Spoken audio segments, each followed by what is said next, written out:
조갑제 TV 시청자 여러분 안녕하십니까? 2021년 3월 2일 밤 10시 30분입니다. 이제 서울시장, 부산시장 보궐선거가 한 달 앞으로 다가왔습니다. 무슨 뜻이냐 하면은 본투표는 4월 7일이지만은 사전투표가 4월 2일, 3일에 있습니다. 즉 한 달 뒤에 투표가 있습니다.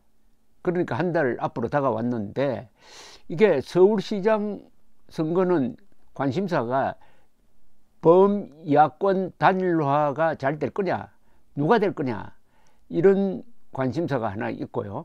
그 다음에 부산시장 선거가 단연 또 관심 대상으로 올랐습니다. 부산시장 선거는 아무래도 국민의힘이 낙승할 것이라고 봤는데 문재인 대통령이 끼어들었습니다. 그래서 가덕도 공항을 지어주겠다, 특별법까지 통과시켜 가지고 수십조를 투입해 가지고 말하자면 선거운동을 시작을 한 셈인데, 이 흥미로운 것은 부산 사람들이 거기에 넘어가지 않고 있습니다. 현재로는 그렇습니다. 현재로는 각종 여론조사에서 지금 1등을 달리고 있는 국민의힘 박형준, 그리고 이 민주당 후보가 될 것으로 보이는 김명춘 전 국회 사무총장, 두 사람 가상 대결을 지역 언론에서 계속 붙여보고 있는데 오히려 더 벌어지고 있습니다. 4.7 부산시장 보궐선거 한 달여 앞두고 실시한 부산일보와 YTN의 3차 여론조사 결과 가상 대결입니다. 국민의힘 박형준 예비후보가 몇 퍼센트냐? 47.6%, 그리고 더불어민주당 김명춘 예비후보 29.9%, 그 차이가 17.7%포인트입니다. 그런데 한 달 전에, 즉 지난 1월 31일 그리고 지난 2월 1일 요 사이에 조사한 조사, 그때 조사에서는 두 사람의 격차가 14.5%였는데 오히려 3.2%포인트로 더 벌어졌습니다. 이 가덕도 공항이 아직은 먹히고 있지 않다는 이야기입니다. 현재로는 이 조사는 언제 이루어졌느냐 하면은 가덕도 공항 특별법 통과된 직후에, 즉 지난달 27일에서 28일 사이에 이루어졌습니다. 이렇게 부산 시민들이 지금 잘 버티고 있습니다. 부산 시민들이 이 여당의 공세, 사실은 이거 부정선거죠. 여당의 공세, 그것도 엄청난 예산을 들인 이 가덕도 공항 미끼를 잘 물고 있지 않습니다. 물지 않아요. 지금 현재는 물지 않고 있습니다. 근데 앞으로 이제 한 달 사이에 어떤 변화가 있을지, 이게 우리나라에서 선거를 가장 잘 한다고 일컬어지고 있는 부산 시민들의 높은 민주의식이 이기느냐, 아니면은 여당의 선동과 이른바 뭡니까 이거, 일종의 복지 포퓰리즘이죠. 포퓰리즘에 넘어가느냐, 아주 중요한 결정적 사건이 지금 부산에서 다시 벌어지고 있습니다. 이 부산에서 변화가 일어나면요, 전국으로 확대가 돼요. 그래서 예컨대 이번에 문재인의 이 물량 공세, 정책 공세가 먹히지 않고 부산에서 박영준 후보가 큰 차이로 당선된다, 이러면은 아마 이거 정치판 전체에 큰 영향을 줄 가능성이 있습니다. 서울시장 선거에서 누가 당선되느냐와 별도로 오히려 부산시장 선거가 더 큰 의미를 갖게 될 가능성이 있다 이겁니다. 왜냐하면 문재인 대통령이 나섰습니다. 문재인 대통령이 나서 가지고 이 전략은 아주 고단수라고 볼 수 있는 게, 요걸 통해서 가덕도 미끼를 통해서 경상북도와 경상남도를 완전히 이간질 시키겠다는 겁니다. 그래야 다음 대통령 선거에서 이길 수 있는 거죠. 다음 대통령 선거에 경상도가 단결을 하면은 여당이 크게 불리해집니다. 그렇게 안 되도록 하려면은 부산, 경남, 울산을 가덕도를 미끼로 던져 가지고 문재인 편으로, 즉 여당 편으로 당겨오겠다. 그게 이번 부산시장 선거에서 먹히느냐 안 먹히느냐입니다. 이 이간질 책동을 부산 시민들이 막아낸다면은 2022년 대통령 선거는 자유진영이 희망이 있다고 볼 수가 있습니다. 이 부산이 결단을 내리면은 전국이 흔들흔들 하는 경우가 여러 번 있었어요. 1960년 마산 어거, 그게 부산으로 옮겨 붙어 가지고 확대되고, 그 다음에 서울로 가서 그게 4.19가 됐습니다. 그 다음에 1979년 10월 16일, 18일, 19일, 20일 사이 나흘 동안 부마사태가 일어나가지고 박정희 정권을 흔들고, 그 영향을 받은 김재규가 그 열흘 뒤에 박정희 대통령을 시해했습니다. 이게 둘 다 부산에서 일어났습니다. 또 있습니다.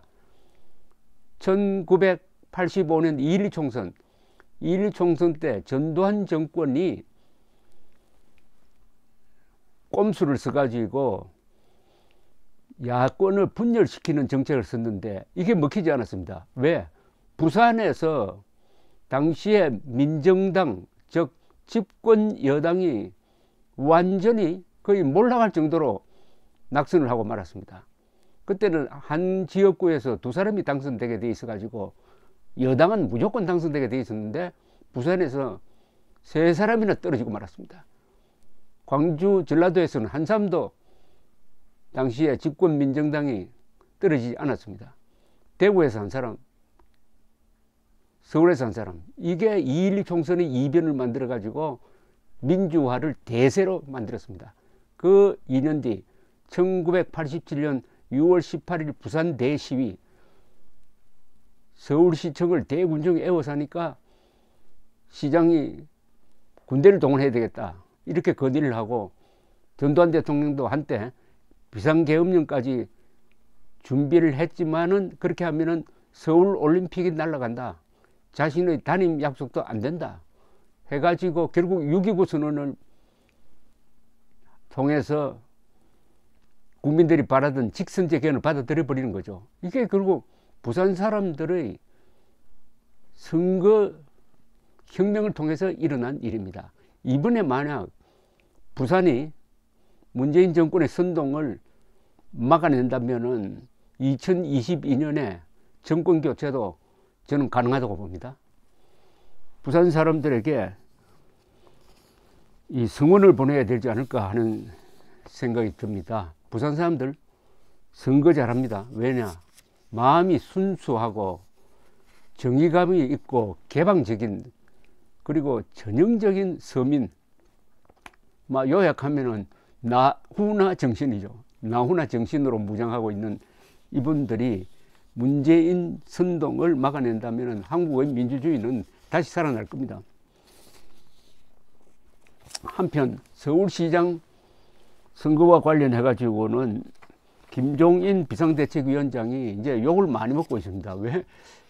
지금 단일화를 근사하게 해야 될 이 사람이 안철수가 단일화가 되는 것은 상상도 할 수 없다. 안철수가 단일화 되면은 이길 가능성이 없다. 밀어줄 수가 없다. 이런 취지의 이야기를 계속하고 있습니다. 그러니까 국민의힘 안에서 아주 센 비판이 일어나고 있습니다. 국민의힘 장제원 의원은 오늘 페이스북을 통해서 기호 2번이 아니면, 기호 2번은 국민의힘입니다. 기호 2번이 아니면 선거운동을 못한다는 김종인 국민의힘 비상대책위원장의 발언을 두고 이렇게 이야기를 했습니다.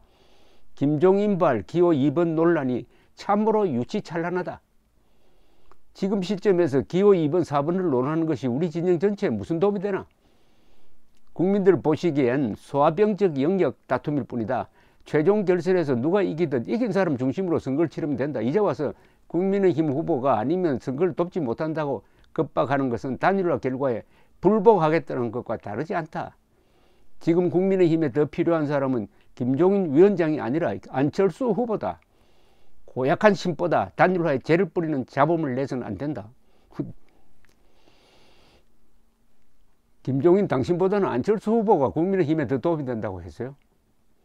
무소속 홍준표 의원 역시 페이스북에서 김종인 위원장이 안철수 후보에게 기호 2번 달고 뛰어달라고 요청하는 모습은 자당 후보가 단일화 경선에서 패배한다는 걸 전제로 한 패배주의 발상이며 잘못된 메시지다. 그는 지금이라도 자당 후보를 격려하고 칭찬하는 메시지를 내놓으라면서 끝까지 심술 부리는 모습은 서울시장 승리에 전혀 도움이 되지 않는다고 했습니다.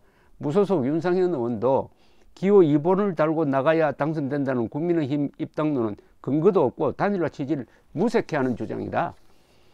중요한 건 야권 단일 후보란 타이틀이지 원 소속 정당이 어디며 숫자가 몇 번인지는 문제가 안 된다고 주장을 했습니다. 이 김종인 위원장이 안철수 대표에게 주도권을 빼앗긴 것을 만회하려고 애쓰는 모습이 참으로 처량합니다. 정치는 타이밍입니다. 그걸 놓치면 김정은처럼 됩니다. 부산에서는 아주 반가운 뉴스인데 이 서울시장을 두고는 이 야권이 아직도 혼돈을 계속하고 있는데 이 전적인 책임은 김종인 비상대책위원장입니다. 감사합니다.